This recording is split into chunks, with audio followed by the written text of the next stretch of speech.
Dear students, today we will discuss the topic Concord Agreement of Subject and Verb for the Read Level Second। हमने आपको पहले वाले जो video था उसमें बताया था कि आपका जो 30 मार्क्स का पूरा पेपर होगा, चाहे लेवल फर्स्ट हो चाहे सेकंड हो, और दोनों में ही मतलब 30-30 क्वेश्चंस आएंगे। 30-30 क्वेश्चन सब सिंगल मार्क्स के हैं प्रत्येक, तो हर क्वेश्चन 1 नंबर का हो गया तो 30 नंबर के हो गए। तो अब इसमें यह है कि लेवल का थोड़ा सा किया गया है, अंतर किया गया हल्का सा, बाकी जो ग्रामर है वो उसका बेस वही है। तो ये जो टॉपिक हम पढ़ने जा रहे हैं ये लेवल 2 के लिए है, लेकिन जो लेवल फर्स्ट वाले हैं वो इसको ध्यान दें, क्योंकि उनके टेंस का टॉपिक दे रखा है, तो वो टेंस का टॉपिक इस पर डिपेंड करता है, और जो ग्रामेटिकल और यूसेज के जो टॉपिक हैं वो भी इस पर डिपेंड करते हैं। तो ऐसा नहीं है कि कोई इसको समझे। आप ये मानो कि जब आपको अंग्रेजी पढ़नी है, इंग्लिश पढ़नी है, तो उसकी ये अल्फ़ाबेट है, ये वर्णमाला है। यदि आपको यही पता नहीं कि कौन सा सब्जेक्ट सिंगुलर होता है, कौन सा प्लूरल होता है, कौन से सब्जेक्ट के साथ किस तरह की वर्ब आती है, यदि ये नॉलेज नहीं है आपको, तो फिर आपका पूरा ग्रामर जो आपका है वो बिल्कुल ख़राब हो जाएगा। इसलिए चाहे लेवल फर्स्ट हो चाहे सेकंड हो, हमें ये बेसिक नॉलेज तो लेना ही पड़ेगा। और जो लेवल 2 वाले उनके तो डायरेक्ट क्वेश्चन पूछा ही जाएगा इसमें से, लेकिन लेवल फर्स्ट वाले भी ध्यान दें कि उनका टेंस इसी पर डिपेंड करता है, इसलिए इस टॉपिक को पढ़ लें। ठीक है, तो हम टॉपिक के बारे में बात कर रहे थे कॉनकॉर्ड। कॉनकॉर्ड का शाब्दिक अर्थ होता है, कॉनकॉर्ड का अर्थ है सामंजस्य। अगर हम इसकी बात करें तो कॉनकॉर्ड का शाब्दिक अर्थ है सामंजस्य, और यहाँ जो एग्रीमेंट शब्द का प्रयोग किया गया है, ये एग्रीमेंट जो है इसका जो अर्थ है वो एक समझौता है, यानी इसको हम तालमेल कहते हैं, इसको हम कहते हैं तालमेल। तो अब ये टॉपिक क्यों ज़रूरत पड़ी हमको इस टॉपिक के पढ़ने की, क्या आवश्यकता पड़ी? ये इसलिए आवश्यकता पड़ी कि बहुत सारे कंपटीशंस होते हैं, चाहे बैंक हो, चाहे रेलवे हो, चाहे एसएससी हो, चाहे आपका रीट का हो। हर परीक्षा में ऐसे क्वेश्चंस पूछे जाते हैं ऑब्जेक्टिव, जिनमें कि जो नाउन है या जो प्रोनाउन है उसके बेस पर वर्ब की पूर्ति करवाई जाती है। अब हमको यही पता नहीं होता है कि हमारा जो नाउन प्रोनाउन वो सिंगुलर है या प्लूरल है। यदि हमको पता नहीं तो आप वर्ब भी गलत कर दोगे। तो हमको ये पता रहना चाहिए। ये टॉपिक इसलिए ज़रूरी है कि ग्रामर की नींव है ही, आपकी ग्रामर, आपका टेंस, आपका सब कुछ इस पर डिपेंड करता है। इसलिए ये ज़रूरी है कि आपको ये पता रहना चाहिए कि जैसे आई के बारे में बात करते हैं, आई को बहुत सारे लोग सिंगुलर समझते हैं, जबकि आई जो है प्लूरल में आता है ना। ही सी इट जो है वो सिंगुलर में आते हैं, नेम जो है सिंगुलर में आता है, लेकिन आई वी यू और दे ये जो प्रोनाउन है, ये प्रोनाउन ये प्लूरल है, ये बहुवचन के हैं, इसलिए इनके साथ हमेशा जो वर्ब आती है वो प्लूरल आती है। तो एक तो आप ये ध्यान रखें, जब भी आप एग्रीमेंट पढ़ रहे हो तो सबसे पहला जो नियम है वो होता है SS = SV और PS = PV। ये का बेस है इसका। एग्रीमेंट जो है वो क्या है कि बहुत सारे लोग ये समझते हैं कि आपको अटकाने के लिए या अपनी विद्वता दिखाने के लिए बहुत सारे लोग तरह तरह के उलझुल सवाल पूछते हैं कि आई के साथ में आर भी आ सकता है क्या, आई के साथ इज भी आ सकता है क्या, ई के साथ में मतलब दूसरे कोई वर्ब आ सकती है कि जो प्लूरल है। तो ये सब टर्म्स एंड कंडीशन पर डिपेंड करता है। यदि कोई नाउन, आप ध्यान दें कि कोई नाउन चाहे सिंगुलर ही है, लेकिन सिंगुलर नाउन यदि एंड से जुड़ गई, एंड से जुड़ेगी तो अपने आप प्लूरल हो जाएगी। अब उसके साथ में कौन सा प्रीपोजिशन आता है, यदि 2 सिंगुलर नाउन के साथ में अगर कोई प्रीपोजिशन आ रहा है तो सिंगुलर ही आ जाएगी, लेकिन यदि एक प्लूरल है पहले वाली और बाद वाली सिंगुलर है तो वो अलग परिस्थिति हो जाएगी। ऐसे ही जो आइदर और है, नाइदर नोर है, नॉट ओनली बट आल्सो, ये जो कोरिलेटिव है, इनके साथ में, कंजक्शंस के साथ में कंडीशन होती है कि इनमें जो करता है वो बाद वाले जो करता होते हैं उनके अनुसार आती है। और इसी प्रकार से विद है, अलोंग विद है, एज वेल एज है, ऐसे ये कंजक्शंस है जिनके पहले वाली नाउन के हिसाब से, प्रोनाउन के हिसाब से वर्ब आती है। तो आप ये जस्टिफाई नहीं कर सकते, ये नहीं कह सकते कि फ़ला के साथ फ़ला ही आएगी। जैसे आप ही है, ही see it they, he see it, ये तो सिंगुलर है, लेकिन आप ही के साथ में वर्ब का प्रयोग देख सकते हो। आप खुद बहुत सारे ऐसे वाक्य मिलेंगे जिनमें आपको ही और सी के साथ में वर्ब का प्रयोग होगा, लेकिन कंडीशन होगी वहाँ पर। वहाँ एज इफ का प्रयोग होगा, एज दो का प्रयोग होगा, मतलब सपोजनेबल आपको वहाँ पर कोई सेंटेंस दिया जाएगा जिसमें कंडीशन काम कर रही होगी। ऐसा नहीं कि मन में आ जाए आपने कर दिया साहब, वर्ब का प्रयोग सब जगह होता है। तो ग्रामर डिपेंड करती है सिचुएशन पर, और इसीलिए इसको एग्रीमेंट कहा गया है। बहुत सारे लोग कुतर करते हैं कि सब मैंने देखा है कि उसके साथ तो ऐसा लग रहा है, उसके साथ नहीं लग रहा है, उसके साथ क्यों नहीं लग रहा है। ऐसा नहीं है, वो कंडीशंस होती हैं। जो ग्रामर को अच्छी तरह जानेगा, जो कॉनकॉर्ड को जानेगा, कॉनकॉर्ड क्या है, एक सामंजस्य है, नाउन का प्रोनाउन का किससे सामंजस्य है, वर्ब से, जो क्रिया है उससे। अब आप देखिए मॉडल है, मॉडल आप कोई सा भी करता ले लो, can, could, may, might, will, would, shall, should, need not, daren't, used to, must, ये ऐसे 13 मॉडल हैं। इनमें कोई प्रभाव ही नहीं पड़ता, कोई सा भी करता आ जाओ, कोई सा भी टेंस आ जाओ, ये हमेशा वही रहती है। टेंस का भी प्रभाव नहीं पड़ता इनके ऊपर, और इनके ऊपर किसी नाउन प्रोनाउन का भी प्रभाव नहीं पड़ता, क्योंकि मॉडल है वो अपने आप में एक्सिलरीज हैं, ऐसी पावरफुल एक्सिलरीज हैं जिनमें कर्ता का कोई रोल नहीं है। लेकिन जो आपकी जो टेंस वाली जो हेल्पिंग वर्ब्स हैं, जैसे आपकी इज एम आर है, वाज वर है, हैजब है, सेल विल है, ये जितनी भी सहायक क्रियाएँ हैं इनमें सब में सिंगुलर और प्लूरल होते हैं। जैसे आज बात करें, आप हैज़ की बात करें तो हैज़ सिंगुलर है, हैव प्लूरल है, इज सिंगुलर है, आर प्लूरल है। ऐसे ही एम को भी आप प्लूरल समझेंगे, आप ध्यान दें, क्योंकि आई प्लूरल है तो उसकी जो वर्ब है एम है वो भी प्लूरल है। जब भी आप एम में नोट जोड़ेंगे, एमंट नहीं होता, वो आरंट होता है। आपने कभी टेल क्वेश्चन पढ़ा होगा, जो टेल क्वेश्चन है उसका एक नियम है कि एम में नोट जोड़ने पर एमंट नहीं होता, एम में नोट जोड़ने पर आरंट होता है। ये ग्रामर में आप उठा के देख लेना, अच्छी ग्रामर जो होगी उसमें। तो यानी कंडीशंस काम करती है वर्ब के ऊपर। अब आप मतलब जो जैसा करता होता उसी हिसाब से वो आती है। तो आप ये ध्यान दें कि सिंगुलर सब्जेक्ट हो तो सिंगुलर वर्ब आएगी, प्लूरल सब्जेक्ट होगा तो प्लूरल वर्ब आएगी। बिल्कुल कॉमन सेंस की बात है। तो पहले हमको ये तो पता पड़े कि कौन से तो सिंगुलर सब्जेक्ट है, कौन से प्लूरल सब्जेक्ट है। हमको सब्जेक्ट का ही पता नहीं है। तो एक चार्ट बना रहा हूँ मैं आपको, प्रेजेंट, पास्ट और फ्यूचर में कौन कौन सी सहायक क्रियाएँ हैं जो कि सिंगुलर आती, कौन सी प्लूरल आती है। एक चार्ट बना रहा हूँ, आप इस पर ध्यान दें। आपके सामने यहाँ पर ये तो है पर्सन्स, इनको आप पर्सन्स कहेंगे, यानी आप इनको सब्जेक्ट भी कह सकते हैं। जैसे आई है, ऐसे वी है, ऐसे यू है, ही, सी, इट, दे, और नेम को तो आप छोड़िए। अब इनके साथ आप बात कर रहे हैं, चार्ट आपको दिया जा रहा है, ये चार्ट है। इस चार्ट में आप बिल्कुल ध्यान करें।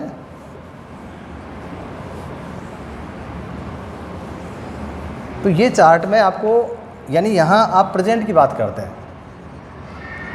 प्रेजेंट टेंस की बात करेंगे तो आई के साथ में क्या आएगा, आई के साथ में इज एम आर आएगा। आई के साथ में जैसे आपको यहाँ एम आएगा। जैसे आप बात करें आई के, ये प्रेजेंट टेंस की बात चल रही है। ऐसे ही दूसरी सहायक क्रिया होती है, जैसे हैव आती है, ऐसे ही डू होता है, ये सहायक क्रिया है टेंस की। इसी प्रकार से जैसे वी के साथ में क्या आएगा, आर आएगा, यहाँ क्या आएगा, हैव आएगा, यहाँ क्या आएगा, डू आएगा।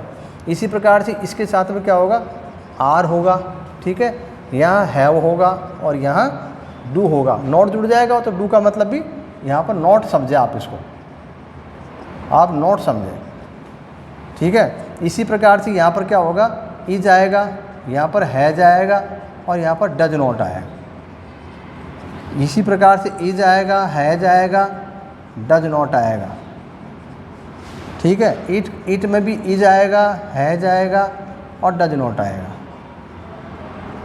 ठीक है। यहाँ दे है तो इसके साथ में क्या आएगा, आपको आर आएगा, दे के साथ में आर आएगा, यहाँ हैव हो जाएगा और यहाँ पर डू नॉट हो जाएगा। ये हमने बात करी प्रेजेंट टेंस की, ठीक है। इसी तरह से आप बात करते हैं पास्ट टेंस की। तो पास्ट टेंस जो होगा, उस पास्ट टेंस में क्या करेंगे आप, पास्ट टेंस में आपके पास होगा, जैसे यहाँ पर एम की जगह तो वाज हो जाएगा, ठीक है, और हैव की जगह क्या हो जाएगा, हैड हो जाएगा, और डू की जगह क्या हो जाएगा, डिड हो जाएगा। नॉट जुड़ जाएगा इसमें। यहाँ वी के साथ में क्या हो जाएगा, वर हो जाएगा, या हैड ऐसे कैसे रहेगा और डिड हो जाएगा, ठीक है। इसी प्रकार से यू के साथ में क्या हो जाएगा, वर, यहाँ क्या हो जाएगा, हैड और डिड। इसी प्रकार से ही के साथ में क्या हो जाएगा, वाज हो जाएगा और यहाँ हैड और डिड, यानी नॉट जुड़ जाएगा। नॉट में कोई दिक्कत नहीं है। यहाँ इज की जगह वाज हो जाएगा, हैड हो जाएगा और डिड हो जाएगा, ठीक है। यहाँ भी इट है इसलिए वाज हो जाएगा, ये हैड हो गया और ये डिड हो गया, और यहाँ दे के साथ में वर हो जाएगा और ये हैड और ये हो गया डिड। तो इस तरह से हमने क्या किया, ये पास्ट का बनाया। अब हमारे पास आता है फ्यूचर टेंस का। जैसे फ्यूचर टेंस है तो फ्यूचर टेंस, अब फ्यूचर टेंस में आई के साथ में क्या आएगा, सेल आएगा, इसके साथ में सेल, वी के साथ में सेल ही आता है, टेंस की दृष्टि से करेंगे सेल आएगा, यू के साथ में क्या आएगा, विल, यहाँ सब के साथ विल आ जाएगा, जितने भी हैं इनके साथ विल आ जाएगा। अगर आप इनको पास्ट करते हैं तो वुड हो जाएगा, इनका सबका सेल का भी वुड होता है यदि इन सबका करते हैं। अब हम करते हैं मॉडल की बात। अब मॉडल जब होते हैं तो मॉडल सबके लिए समान है। मॉडल में कोई मतलब एज इट इज़ का मतलब होता है जैसे कि सबके साथ समान। ये जो आपको बात बताई जा रही है कि मॉडल का कोई टेंस नहीं होता, मॉडल का कोई मतलब कोई सिंगुलर प्लूरल नहीं होता है, इसलिए यहाँ एज इट इज़ लिखा है। कैन सबके साथ कैन, कुड सबके साथ कुड, वुड सबके साथ। ये समझ लें आप इस बात को कि ये आपको एक सारणी दी गई है, आपको बताया गया है कि सिंगुलर कौन है, प्लूरल कौन है। अब यहाँ आई जो आया है ये प्लूरल है, ठीक है, यहाँ पर आई प्लूरल है, और ये इसमें डिड में क्या होगा, नोट जोड़ेंगे आप, सब में नोट जुड़ जाएगा, सब में नोट जुड़ेगा। नकारात्मक करने के लिए हो जाएगा, ठीक है। अब आप इसको फ्यूचर में करने के लिए सेल विल का प्रयोग किया गया, तो ये एक चार्ट बनाया गया। अब आपको ये पता चल गया कि कौन कौन से सिंगुलर है, कौन कौन से प्लूरल है। तो आई, वी, यू और दे, ये कौन हो गए, ये सब प्लूरल हैं, ठीक है। और ही, सी, इट और नेम अगर सिंगुलर है तो सिंगुलर है, अगर नेम का भी फर्क पड़ता है, एस लग रहा है कोई में, किसी में ऐसा लग रहा हो तो बहुवचन हो जाएगा। तो ये हमको पहले तो इनके बारे में पता होना चाहिए। अब ये चूँकि सिंगुलर है तो इनके साथ सिंगुलर आएगा, जो प्लूरल है तो प्लूरल। आई को आप हमेशा प्लूरल की कैटेगरी में लाएं। अब ठीक है, कुछ लोग ऐसे होते हैं कहते हैं कि सब आई के साथ इज लगा के बताओ, बिल्कुल लगा सकते हैं। आई को आप क्या मानेंगे, आप प्रोनाउन मत मानो, बस केवल आई को आप क्या लेटर मान लो। जैसे आपके अल्फ़ाबेट है उसमें 26 वर्णमाला 26 अक्षर है, तो 9वां नंबर पर कौन सा आता है, आई। अब आपसे कोई कहे I is the 9th letter in English alphabet, अंग्रेजी के वर्णमाला में आई 9 नंबर पर आता है, तो आई के साथ इज आ गया नहीं, आया नहीं। तो इज भी आ सकता है, ऐसा नहीं कि आप कोई कैसा आई के साथ इज कैसे आ सकता है, मैं अरे इज भी आ सकता है, क्योंकि आपने उसको प्रोनाउन के रूप में काम नहीं लिया। अगर आप वो प्रोनाउन होता आई तो उसके साथ कभी भी इज नहीं आता, लेकिन आई के साथ में इज आ गया क्योंकि आपने आई को अल्फ़ाबेटिकल लेटर का एक कैंडिडेट बता दिया, एक सदस्य बता दिया है, वर्णमाला का 9वें नंबर का एक सदस्य बताया है, इसलिए उसके साथ में इज का प्रयोग हो गया। तो कंडीशंस काम करती हैं, मतलब हम किसके साथ किसका प्रयोग करते हैं। और दूसरी बात, हमको सेंटेंस में प्रयोग करने के लिए हमको ये आना चाहिए कि पहले तो ये कौन कौन से सिंगुलर है, कौन कौन से प्लूरल, ये तो हमको पता पड़ गया प्रोनाउन का। अब जिनमें एस लगा होता है, आप ध्यान दें, जिस संज्ञा में जिस नाउन में एस लग गया वो ऑटोमेटिक क्या बन गई, वो प्लूरल बन गई, बहुवचन बन जाएगी। लेकिन बहुत सारी ऐसी हैं, जैसे न्यूज़, जैसे स्टैटिक्स, जैसे पॉलिटिक्स, जैसे आपके जैसे फिजिक्स, ऐसे बहुत सारे ऐसे हैं जिनमें एस लगा होता है लेकिन वो सिंगुलर होती है। जिनमें एस लगा होता है उनमें वो फिर भी सिंगुलर होती है। तो नाउन डिफाइन करती है अपने आप पर, उसकी नेचर पर कि वो कैसी है। जैसे हेयर है, बाल है, लेकिन बहुवचन है, एस नहीं लगा हुआ तब भी ये पीपल है, बहुवचन है। ऐसे ही बहुत सारे ऐसे, पुलिस है, पुलिस को आप प्लूरल की कैटेगरी में लेंगे जबकि उसमें कोई एस नहीं लग रहा है। तो जो नाउन है वो खुद किस तरह की नेचर की है, नाउन में एस लगने से भी कुछ संभव नहीं है, बहुत सारे अपवाद है उसके भी। लेकिन हमें ये नॉलेज होना चाहिए कि सिंगुलर नाउन कौन सी है, प्लूरल। मोटे तौर पर देखने पर ये पता चलता है कि जिस नाउन में एस लगता है वो बहुवचन हो जाती है 99%, अपवाद अलग है। अब बात करते हैं हम वर्ब की। वर्ब सिंगुलर कौन सी है, वर्ब जैसे आप बात करते हैं सहायक क्रिया की बात करते हैं तो प्रेजेंट टेंस में इज जो है वो सिंगुलर है, एम और आर क्या है, प्लूरल है। ऐसे पास्ट टेंस में वाज है वो सिंगुलर है और वर्ब वो प्लूरल है। ऐसे ही आप बात करते हैं हैज़ और हैव की परफेक्ट में, तो हैज़ सिंगुलर है और हैव प्लूरल है। तो ये हमको पता रहना चाहिए कि कौन सहायक क्रिया भी प्लूरल है, कौन सी सिंगुलर है। ऐसे डू डज है, उसमें से भी डू जो है प्लूरल होता है, बहुवचन होता है, और डज होता है वो सिंगुलर होता है। तो ये चीज़ हमको पता रहनी चाहिए, ठीक है। अब दूसरी बात यह है कि आपको यदि ये परिस्थिति आ जाए कि हम किस किस को कहाँ जमाएं, एक वाक्य में 2-2 3-3 नाउन्स आ जाती है कर्ता के रूप में। एक कर्ता तो होता ही है लेकिन 3 कर्ता हो जाते हैं। जैसे मैं, राम और तुम, 3 व्यक्ति हो गए, मैं, राम और तुम क्रिकेट खेलते हैं। अब ये वाक्य हो गया, उसमें राम भी आ गया, मैं भी आ गया, और तुम यानी मेरे सामने को मौजूद है वो भी आ गया। तो अब आप कैसे जमाओगे उसको, अरेंजिंग कैसे करोगे, आपके सामने प्रॉब्लम है। और फिर क्रिया किसके अनुसार आएगी, ये भी एक प्रॉब्लम है कि मेरे हिसाब से आएगी, आई के हिसाब से, राम के हिसाब से आएगी, यू के हिसाब से आएगी। तो ये टेक्निकल चीज़ें हैं जिनका हमको नॉलेज होना चाहिए। जैसे मैं एक एग्जांपल दे रहा हूँ, आपको समझा रहा हूँ, ये आप समझ गए होंगे चार्ट को, ठीक है ना। इसको मैं मिटा रहा हूँ।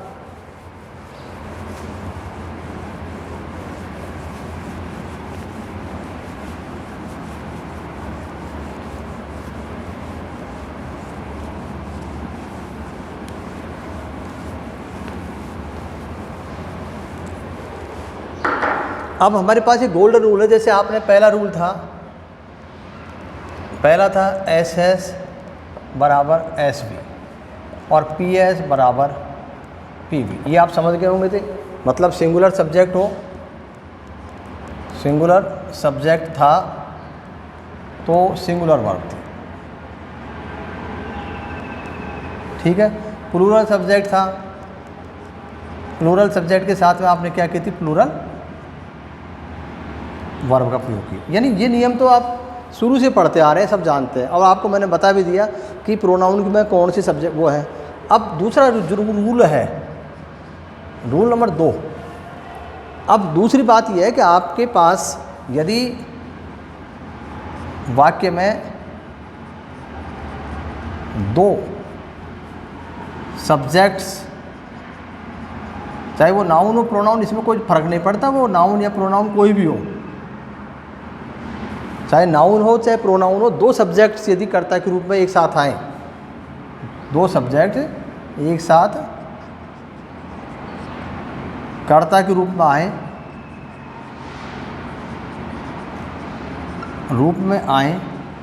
तो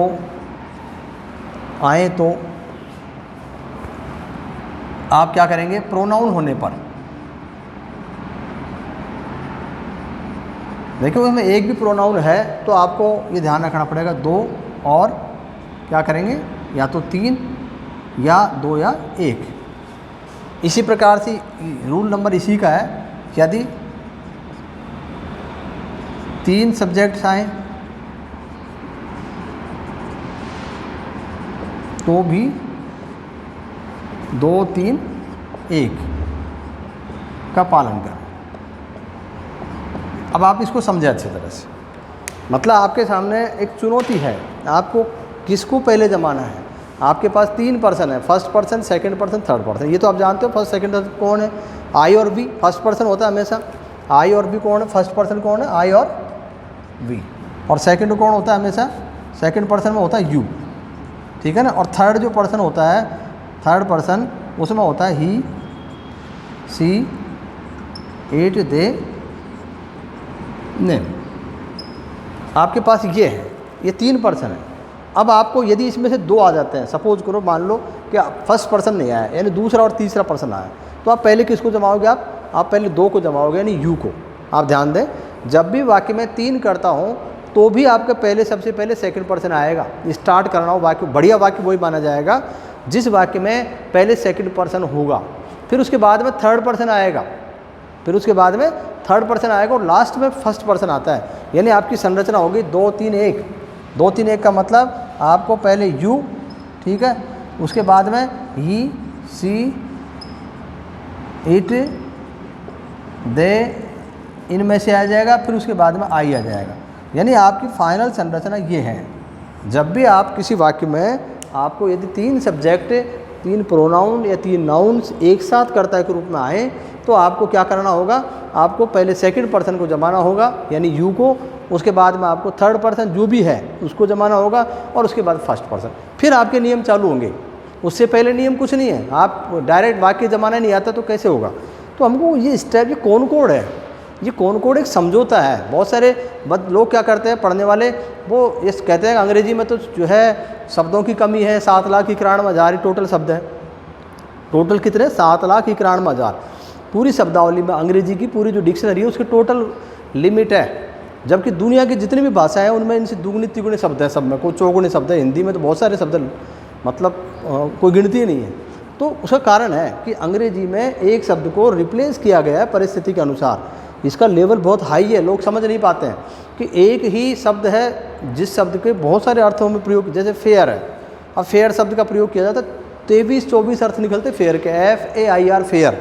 जब उसको किस तरह से प्रयोग किया जा रहा है, नाउन के रूप में किया जा रहा है, उसको एडजेक्टिव के रूप में किया जा रहा है, या किसी मतलब उसकी और कोई एडवर्ब है, अलग अलग अर्थों में अलग अलग शब्दों में फेयर का प्रयोग किया जा रहा है। तो अंग्रेजी में एक लेवल है अंग्रेजी को मेंटेन करने का, वो ग्रामर से जुड़ता है, जो कॉनकॉर्ड से जुड़ता है, जो एग्रीमेंट को जानता है। एग्रीमेंट जानोगे तो आपके वही एक वाक्य को आप 100 तरह से बना लो आप। अब आपको एग्रीमेंट ही नहीं आएगा तो आप उस ग्रामर में अटक जाओगे, आपसे सेंटेंस बनाना नहीं आएगा।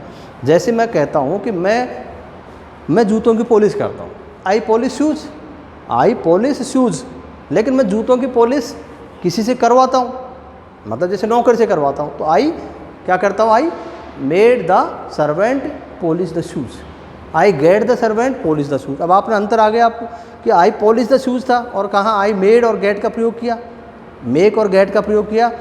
ये है कॉजेटिव वर्ब्स। तो वाक्य, अब उसी वाक्य में काम करना है कि मैं पानी लाता हूँ, मैं पानी मंगवाता हूँ, ये कॉजेटिव वर्ब्स कहलाते हैं। तो हमें न केवल ग्रामर आए, बल्कि हमको ग्रामर को सेट करना भी आना चाहिए, वाक्य बनाना भी आना चाहिए। अब ये वाक्य बनाना किससे आएगा, एग्रीमेंट से। तो मैंने आपको आज एक बेसिक नॉलेज दिया है, थोड़ा सा मैं आपको बताना चाह रहा हूँ कि बहुत सारी ऐसी सिंगुलर नाउन्स होती है, जैसे ईच है, नन है ना, इस तरह की बहुत सारी है, एवरी है।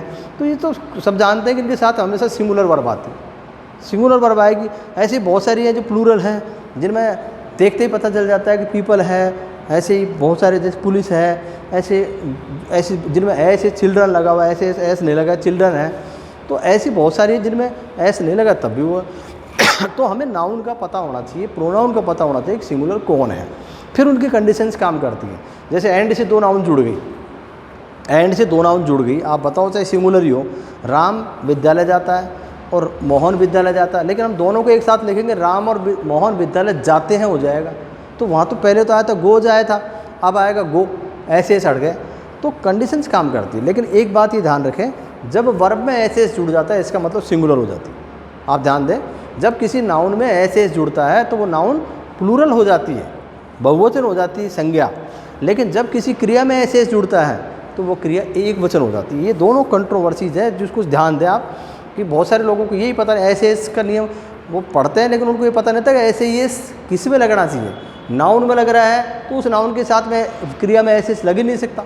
आप ये तो सोचने की बात है, सिंगुलर वर्ब के साथ, मतलब सिंगुलर नाउन के साथ है तो सिंगुलर वर्ब आएगी। तो ऐसे नहीं होना चाहिए कभी भी नाउन में, तब जाके क्रिया में ऐसे लगता है। यदि क्रिया में ऐसे लग गया, इसका मतलब आपकी नाउन जो है वो आपकी सिंगुलर होनी चाहिए, उसमें ऐसे नहीं होना चाहिए। ठीक है ना। तो एक बेसिक नॉलेज के तौर पर मैंने आज आपको इतना कराया है, बाकी मैं आपको कल कराऊंगा। एग्रीमेंट के बारे में आपको उदाहरण एग्जाम्पल वगैरह कल लिखाऊंगा। ठीक है, ओके।